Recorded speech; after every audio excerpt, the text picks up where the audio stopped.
మదన్ మోహన్ రావు గారు అని అంటే ఎర్రబెల్లి దయాకర్ రావు గారి అల్లుడు.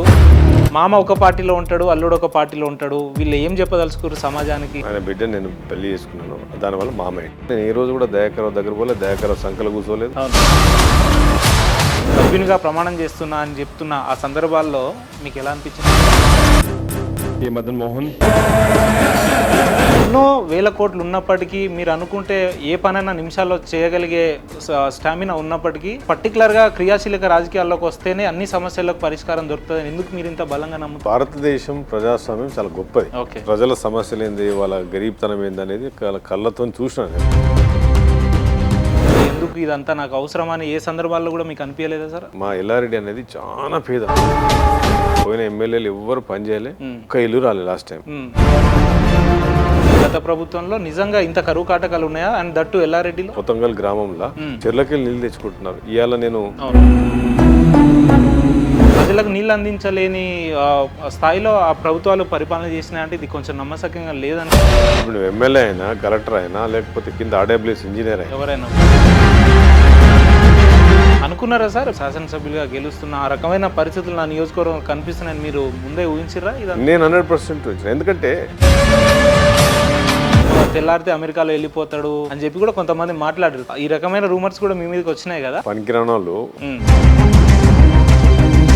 బెంజలు రాని, బియ్యంలో కాల రాని, ఏ కాల రాని.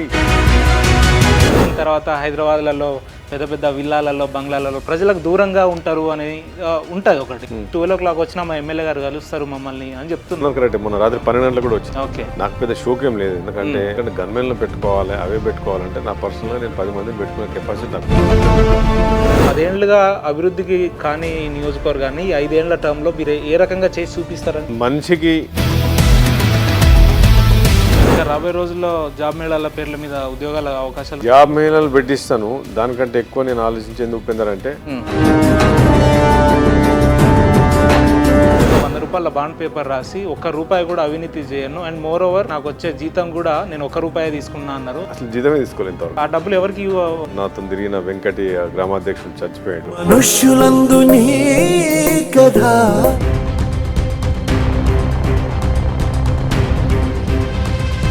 ఐటీ పరంగా ఇంత ఎందుకు ఆయనను బాగా ఆకర్షింపజేసిందంటే, నేను స్టార్ట్ చేసిన, నేను ప్రోడక్ట్ బిల్డ్ చేసిన, ఆర్కిటెక్చర్ చేసిన, ఒక్క ఎమ్మెల్యే చూపించండి మొత్తం నా అంత టెక్నాలజీగా ఉన్నది.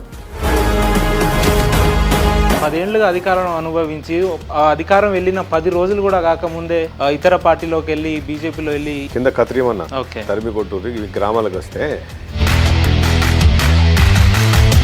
ఎమ్మెల్యే ఎంపీ గురించి మాట్లాడిన ఎప్పుడు ఏం రియాక్ట్ కాంది. బీబీ పాటిల్ పేరు చెప్పగానే పూనక వచ్చిన లాగా. అరే కడుపు మండుతున్నది నాకు.